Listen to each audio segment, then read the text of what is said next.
My name is Mark Manistow. I am the president and founder of Sudbury Performance Group. The reason why I wanted to do this showcase was as we've been working with more and more artists from the North, we've been able to hear them sing their own stories, and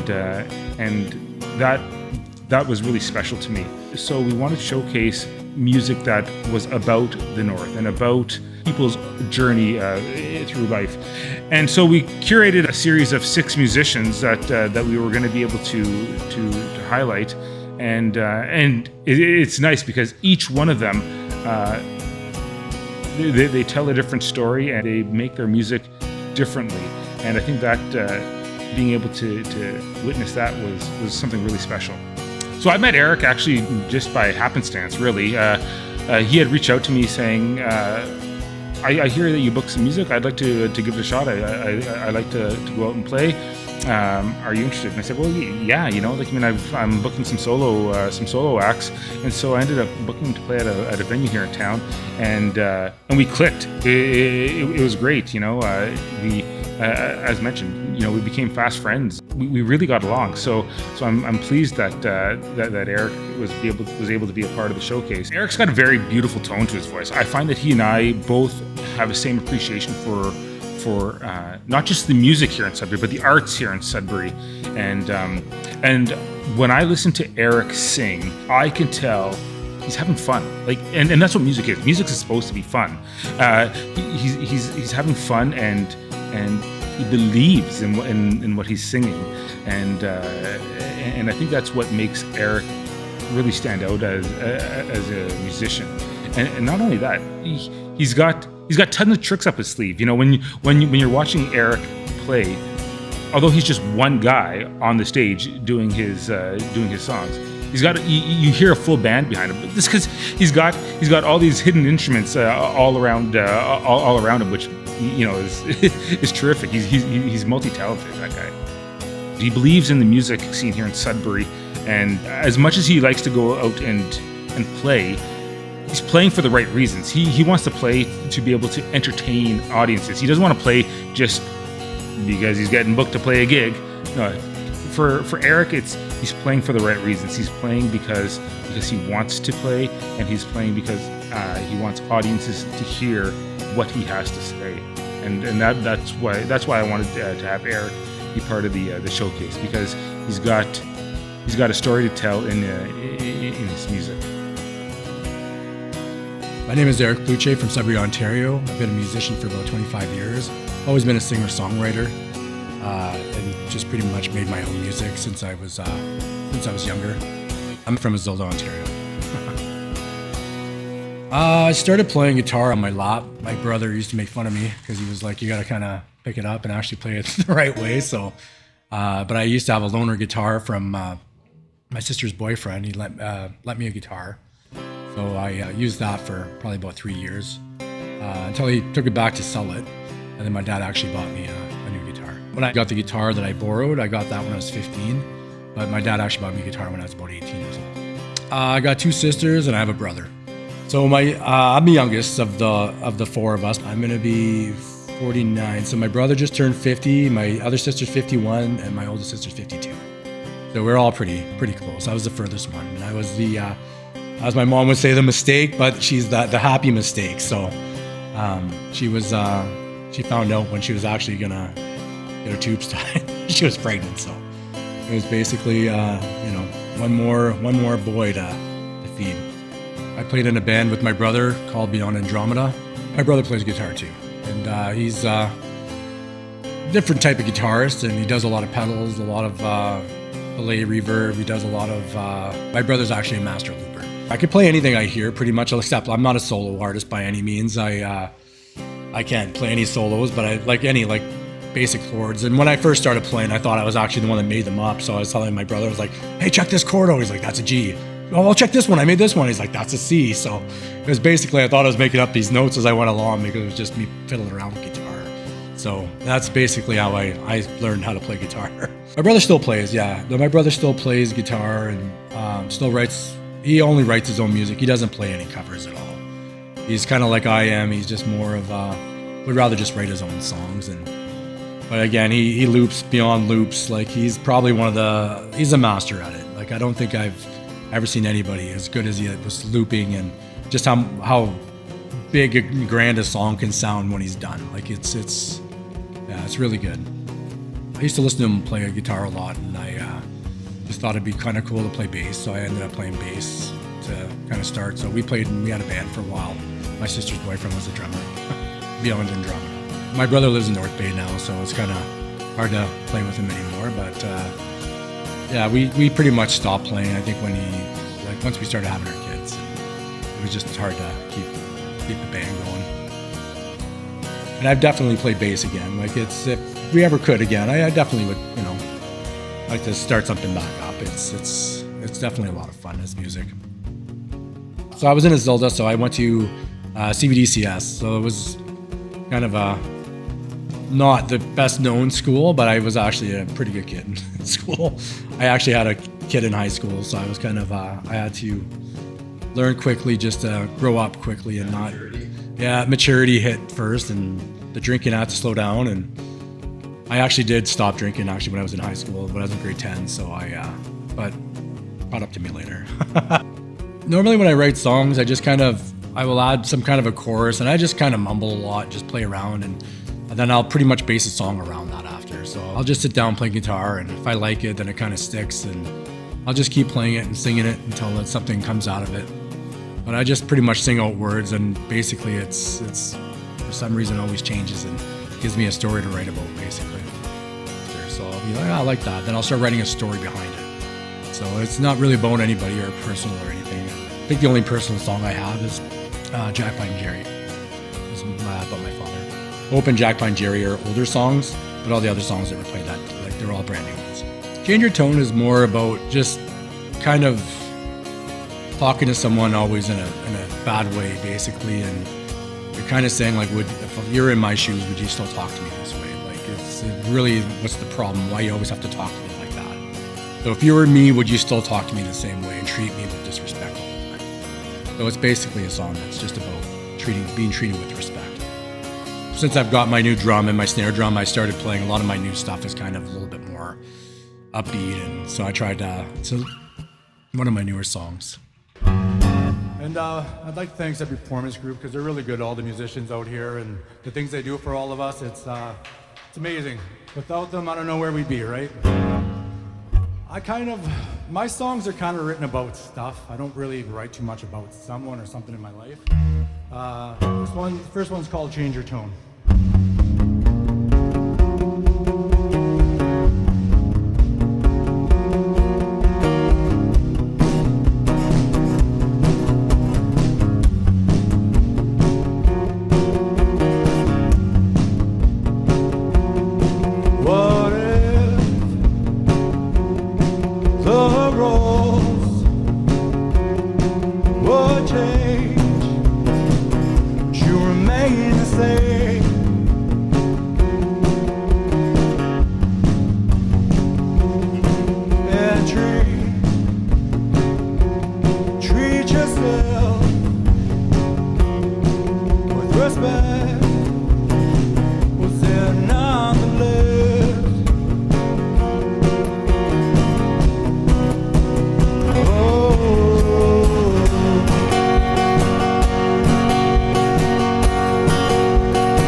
lot of my songs are more, the stories are deep usually, like even though I'm just pretty much writing a guitar thing and then I'll write my story after, I make sure my stories are deep.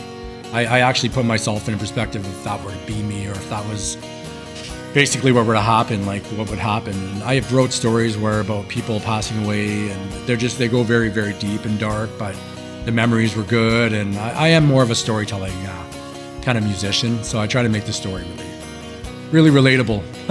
I've thought about writing a book before. I think that just my story, the story just of how, I was never a rich kid. We never had a lot of things in life. I was a guy in school that I used to watch people eat pizza and I want their crust because we just didn't have it. My parents had 4 kids and we just, it was one of those things where, even my dad buying me a guitar, my dad was a lumberjack. He got laid off every spring. So when he bought me my guitar, he was actually laid off at the time. And that's where we used to watch our money the most. But when he saw that my sister's boyfriend took the guitar away, he was like, I'm going to buy him a guitar. Like, I know he loves playing, and he basically made sure that I had something. And it was just, I have a big story behind me and all the things that I've done to get where I am. It was a struggle. It's definitely a struggle. It never came easy for me. My dad was a lumberjack, so he pretty much was his own boss, and he had a skidder, and it basically broke down all the time. And he'd bring home a piece and he's like, see this little ball bearing? This is like, $1,000. So it's like we knew that we weren't getting pizza a day every second week we'd get pizza kind of thing. So we just knew that wasn't going to happen when that happened. So we basically had a hard life, with the amount of kids that we had. It was definitely tough. Like it was, I don't know, just watching everybody else get all this stuff that, I was like, I could never have that, but I know that with my kids, I never did that. I made sure they have guitars, and none of them play, but they try, but they were definitely like into hockey and into sports. And, as long as they're into something, I didn't really care. It's not like they have to follow my background. Everybody's got their own path to follow, and mine is definitely this right now. So if I just find you need something that makes you happy every day, that just, as long as I have this, I'm good.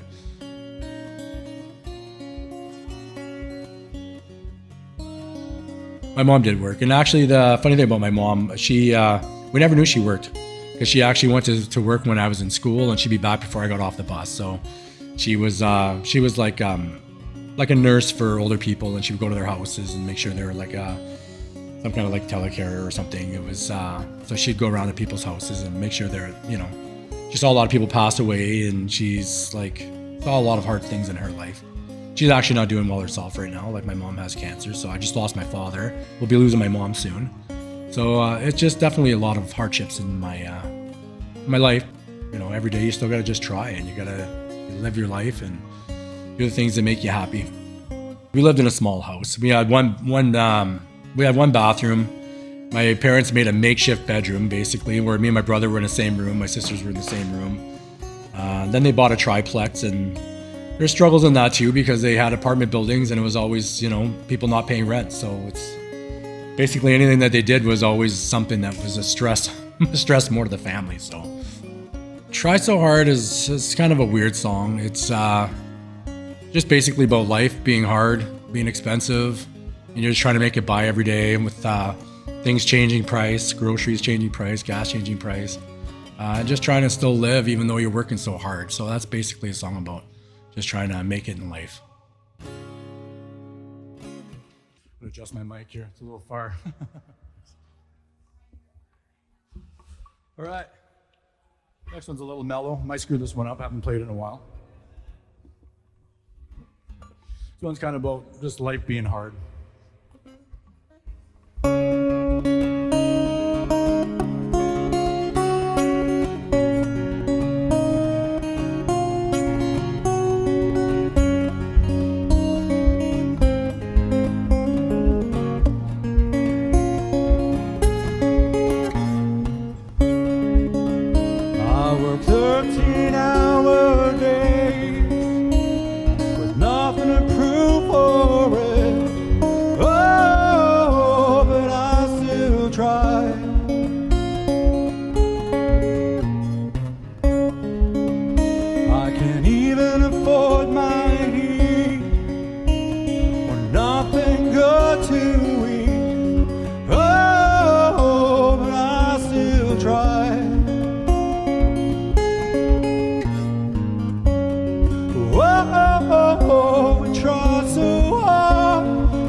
fought for, and I am always poor. Oh, but I still try.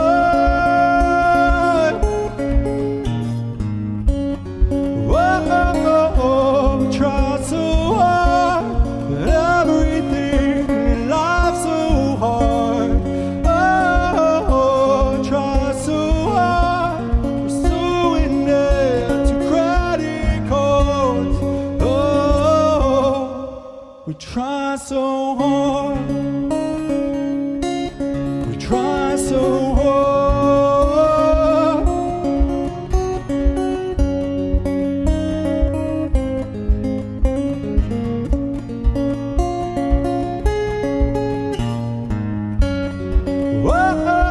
Oh, try so hard. Everything in life so hard. Oh, try so hard. We're so in debt to credit cards. Oh, we try so hard. Thank you. Thank you. Too Good to Die is actually about a person that's basically just down on their luck, down on their hope, and not really wanting to live, being on another side and just trying to help them out, and knowing that they're really a good person and they have a lot going for them. They can go a lot further in life. They just need to push through and make it, because they're just too good of a person. You see it, you know it. So that's basically what that song is about. Just trying to say, like, you know, it's fine. You know, everybody goes through things. You'll be fine. You see depression every day, and a lot of good people out there, and it's just, you know, it's more of a hope song. Just knowing that, you know, it's not. There's more to life. There's more to life. There's always going to be things in life that just don't go your way, or not the greatest, but it'll always get better. All right, this next song. It's kind of about just, you know, somebody wanting to commit suicide but trying to be there for them. So it's kind of a sad song, I guess.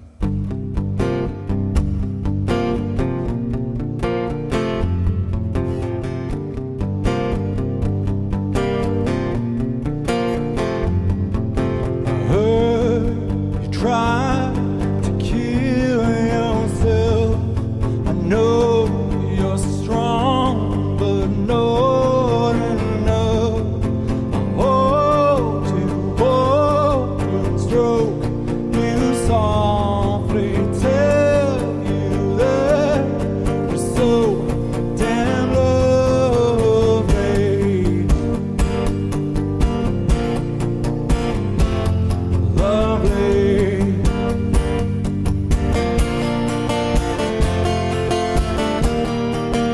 Hold your head up high, wipe those tears from your eyes. Hear all the screams and you're crying. You're too good to die.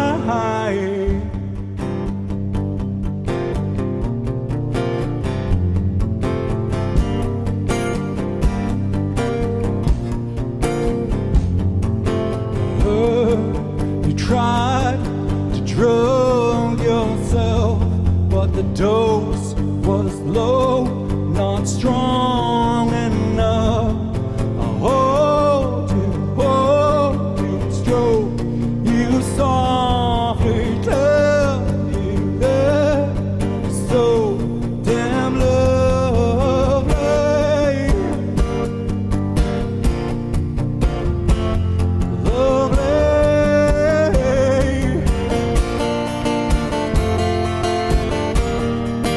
Hold your head up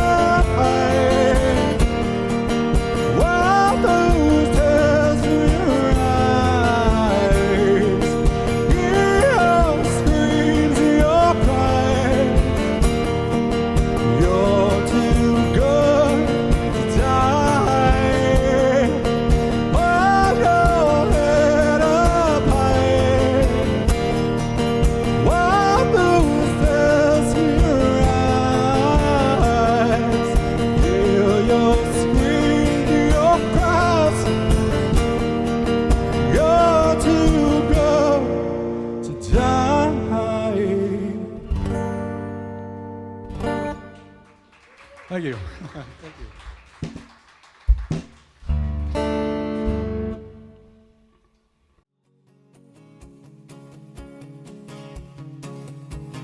Jack Fine Jerry was probably the only song that I've actually wrote about someone. That one's about my father, which gave me not a hope in life. He was the one that got me my first guitar. He always believed in music. He would come home with a violin just out of the blue, and he couldn't play any instruments, but he would just play it and laugh at it just because he's always secretly wanted to play music, but I don't think he ever had the time or was ever given the opportunity. But he was one to make sure everybody had an instrument that they can play and at least try to go somewhere with it or do something with it and be happy about it. My father was going through a lot of a hard part at the end of his life. He had a heart attack and had a pacemaker. So we kind of knew his time was going, and he wasn't doing well. He was very sick. It was over the COVID period. So a lot of it, you couldn't even be in the hospital with him. It was only one person at a time. And so we had to watch him suffer. And basically I wrote that song. I only had the one COVID shot. I was still waiting to do my other COVID shot so I can get in the arena to watch my boys play hockey. And so I used to just bring the guitar and play in my truck. And I started writing that song when I knew my father was actually really sick. And I just kind of wrote it about him, knowing that, he didn't have long, and then he did pass not long after I posted the song. And it was probably my biggest hitting song. I got a lot of views on that song. It was the song that actually made me want to start playing live.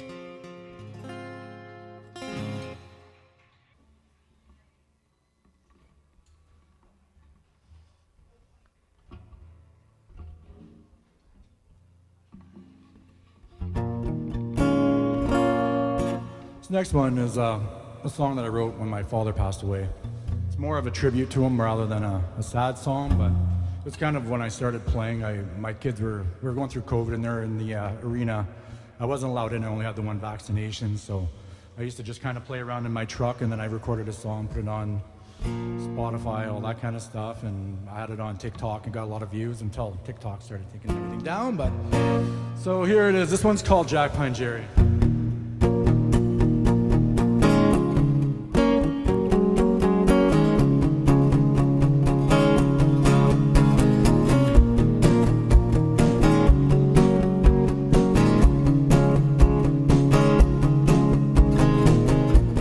Jack Pine Jerry was his name.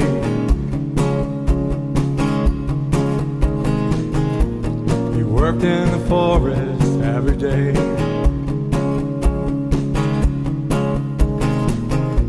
He slept in the trailer most of the time. His wife and kids were on his mind.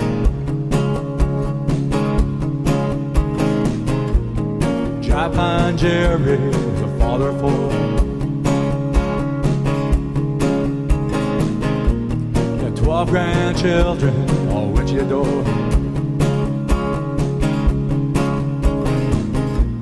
He spent his free time with his wife. She was his everything, she was his life.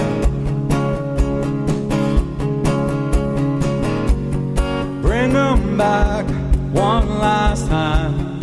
Everyone loved Jack Pine Jerry. Bring them back one last encore. We'll all applaud him, that's for sure. That's for sure. That's for sure. Jack Pine Jerry, simple man. All those who knew him were a fan.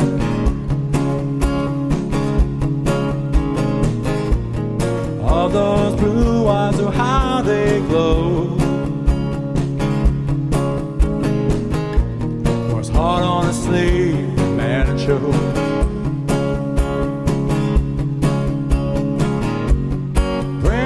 Back one last time. Everyone loved Jack Pine Jerry. Bring them back one last encore. We'll all applaud him, that's for sure. That's for sure. That's for sure. That's for sure. That's for sure. That's for sure. That's for sure. That's for sure. That's for sure.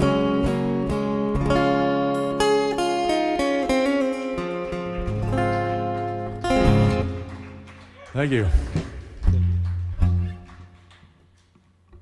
In my head. So that one is yeah, definitely a weird one, I guess. I wrote that song. It was just more of a, I love the guitaring part in there, and it just I don't know, it was just the words. I can't even really explain the words in the song, to be honest. It's just one of those songs that I just love playing. It's just fun for me. So just one of those kind of songs. It's about not being seen. That one's similar to Change Your Tone, to be honest. Just not being seen, and just kind of not being respected, but it's more like just mind games, and just the person is just playing with you, and you want them to like you so much that it just basically, it hurts. It's you're killing the person basically, because you know that all the weaknesses of that person. That's really what that song's about. Like, you know how to get in my head, you know how to basically make me tick, make me mad, really frustrate me. Basically what that song's about.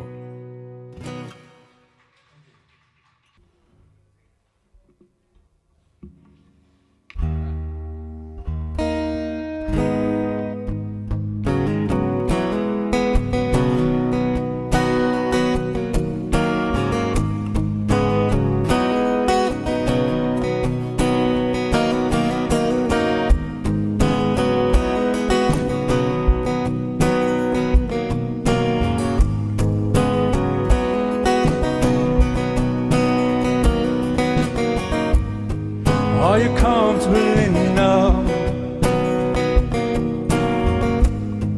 Why you acting like I'm dumb? Like I don't exist? Or like I'm easy to resist? Oh, you don't care anymore. You've left your manners at the door.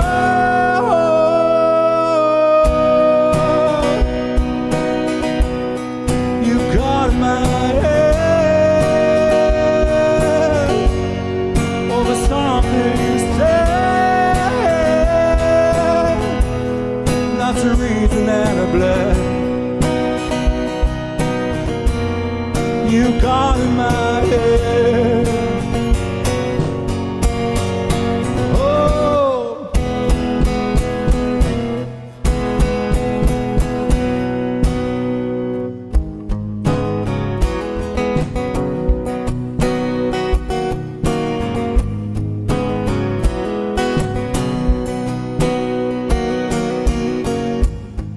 You're the reason that I cry. Not even sure why I try. My whole life was based on lies, like a dark and stormy sky. Oh, you don't care anymore. You've left your manners at the door.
Thank you.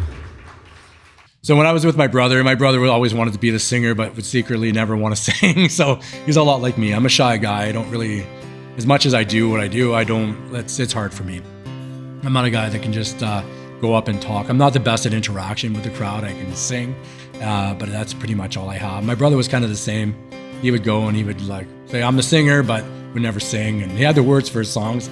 I never even heard him sing once in my life. So that's basically how that band was. But we actually kind of were like, I don't know, kind of like the Ventures, you know, even the Spider-Man theme song. We were kind of like that when we played. It was kind of like, the music was entertaining. It was fun. It was just kind of fun to play like that. So I don't think it really needed words. So I remember my first gig was at the Fromo, and it kind of gave me the chance. I remember only having, it was a 2-hour gig, and I was like, yeah, if I do my talking, I remember playing my gig and like my set, and I was like, yeah, I have about an hour and 20 minutes, but with all the talking I'm gonna do, you know, I should have 2 hours. And I played my whole set twice because I was so nervous that I played it so fast, and I did no talking. It was just basically deer in headlights, and just played all my songs super fast. And that pretty much went on for like my first year. I never did any 3-hour gigs to start with. I always just pretty much did my 2. And I still remember Mark coming up to me and saying like, hey, would you want to play a 3-hour gig? And I was 3-hour gig? People do that? It's just like, so it was kind of one of those things where then I had to start learning covers. And I didn't know any covers, not one when I first started. I think I knew Zombie a little bit, and I remember playing it at the Fromo, and that was basically the only song that I got reaction on when I actually posted it. So I was kind of like, I think I need to learn some covers. So then I started learning covers. I'm probably at about 60 or 70 now, but I'm a type that I have to learn the lyrics to all the songs or else I won't play it. I can't read off a tablet, it'll just screw me up, so I don't do it. And then in a smaller crowd, it's definitely more interactive and a little bit harder. I find if they're engaging, it's a lot easier to talk to somebody, but if you're kind of just background music, then it's harder for me. So I really can't do the talking thing when there's, when you're just background, because you're just there to play music. So yeah, Hope is probably my biggest song. I remember I used to hang out, like after COVID, I hang out with my buddies a lot, and we all have our pools, and we just pretty much sit around, and he brought his guitar out and I played Hope, and everybody was like, that's your song? So it was kind of one of the songs that actually really, everybody actually requests. So if I actually go out and they're gonna like, well, play Hope. So that's kind of the song. If I had to say I was known for a song, that would probably be the song I'm known for, is Hope. So it's, that one's kind of just more of about a love song, about just kind of being at a campfire. You actually like a girl, but her best friend actually likes you too. So she doesn't want to be involved, and she kind of was like, well, I'll let the friend kind of, or we both don't go for the guy kind of deal. But even though you know that this might really work and you actually really like this girl, she likes you, but it just doesn't go anywhere because the friend is basically saying, well, I like him too, so we can't have him. So that's kind of what the storyline behind Hope is, but it's kind of a love story too at the same time, because you're basically saying like, this could really work. Just give me a chance. I know you and your friend are fighting over me, but I like you, and it's who I want to be with. Gonna do one more song. The last one's called Hope. No drums on this one.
told the truth.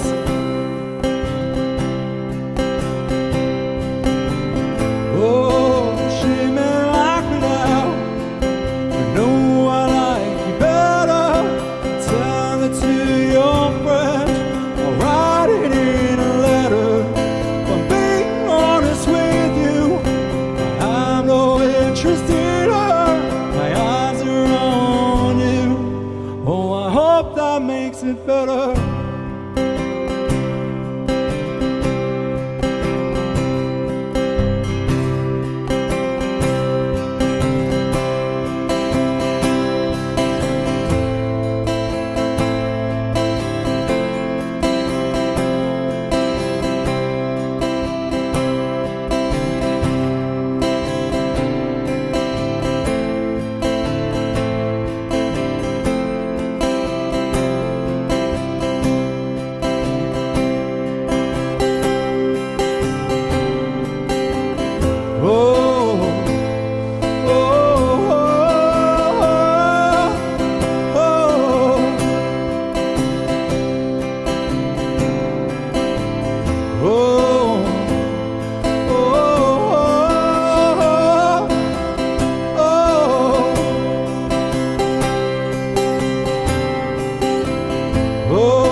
Thank you, everybody. I'm Eric Cloutier.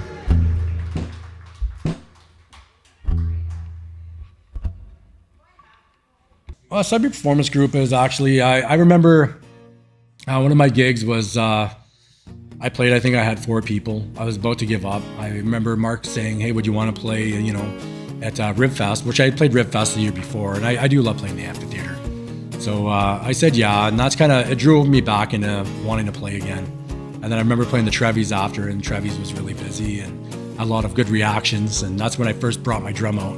I'm a big Lumineer fan, and I always loved just that, the guy would go on there, just had a bass drum to it and would just add that kick, and I'm like, it can't be that hard just to play guitar and maybe add a little bit of a drum, and then next thing you know, I had a tambourine on the other foot and started playing around with that, and it's like, how hard would it be to put a snare drum on there? So then I put a tambourine on my foot with the snare drum, and it actually kind of gives a little bit of a cymbal snare sound, so it's just kind of shaping your sound as you move along, I guess. So it was the first time I ever brought my drum out. And it was probably up there my best performances I think I had. And my vocals have changed a lot since I started. So it's definitely, I think the more you play, the better you're gonna get. Kind of with anything. The Sudbury music scene's amazing. Like I find like I play the Hilton, and when I go to the Hilton, I'll just play acoustic guitar and kind of a stripped down set. Then I'll bring my drums more to the overtimes and all those kind of places and kind of put more of a show on. But like Sudbury, like really good for the music scene. A lot of bars out here actually have live music. In Sudbury right now, I probably play almost twice a week, 2 to 3 times a week right now, currently. Yeah, and definitely one of my biggest supporters is my fiance. She's basically the one that got me into, since we started dating, she's always said I should do something with my music and that, I should play in front of people. And that's kind of how Drunken Muscles came along, because I just kind of thought of being a campground type musician where, then I started thinking like, what kind of songs can I play that were kind of based that people at camp would like. So that's kind of what made the Drunken Muscles thing. And, but yeah, she's been a huge supporter on making sure that, I'm clean cut for the shows and all that kind of stuff. And, and lets me pretty much buy any expensive guitars I want, all the equipment that I need. So she's definitely my biggest supporter, and she's the one behind the camera all the time. So she records all my videos and helps me with my promotions and all that kind of stuff too. So she's definitely a big reason why I do this. Yeah, her name is Tammy Graham. I want to thank everybody that actually does support me and go to my shows and is on my Facebook and watching and showing that they're interacting with all my all the songs that I do put up. And I do have a site called it's www.drunkenmuscles.com, and that all my gigs are on there, so you'll be able to see where I'm performing. And I have a few of my original songs on there, and I also have it on Spotify and all the major platforms under Drunken Muscles. Yeah, so I go under both. I was it was always Drunken Muscles when I started, but then I started going as Eric Cloutier because I guess someone had just started that. But then I kind of tried to stop doing the Eric Cloutier thing because there's a DJ and he's massive. So if you even type in Eric Cloutier, they're gonna think they're getting a big rave when they go to the Hilton or something. So that's why I kind of went back with the Drunken Muscles thing, just to kind of pull it aside. And that's kind of what I wanted to do with Drunken Muscles, was be like Eric Cloutier if I ever just performed by myself, and if I ever did get the band, then Drunken Muscles. Because when I do my Drunken Muscles stuff, I have solo, like I have actual musicians that play behind it. So when I record, it's basically a full band. So when I'm playing solo, it's just Eric Cloutier. So that's why I just said I'll use Eric Cloutier when I play solo, and if I ever play the big band, then it'll be Drunken Muscles. So last year I think the furthest I played last year was Timmins. I do play in Huntsville every year, like at it's called Pembroke Resort, but it's like a trailer park, but it's a lot of fun. But this year I'm actually playing a lot of the breweries, so I'm going to be playing in Huntsville, brewery in Huntsville, brewery in Aurelia. I'm going to be playing Timmins again this year. I'm playing the Bay Block Party at North Bay this year. So I'm one of the 5 artists there. So I'm definitely trying to branch out and play other places this year. My whole goal is just basically to perform and just, I love doing it. To me, it's something I love doing. I look forward to my shows, and I still look at them like they're big concerts, every show I play, no matter how big or small the venue is. So it's just one of those things that it makes me happy in life. So I'm happy being where I am right now. Really, with Eric, he's got the capability to go very, very far. He's got Drunken Muscles as his band, and so I think regardless of what Eric does, the future is his to grasp.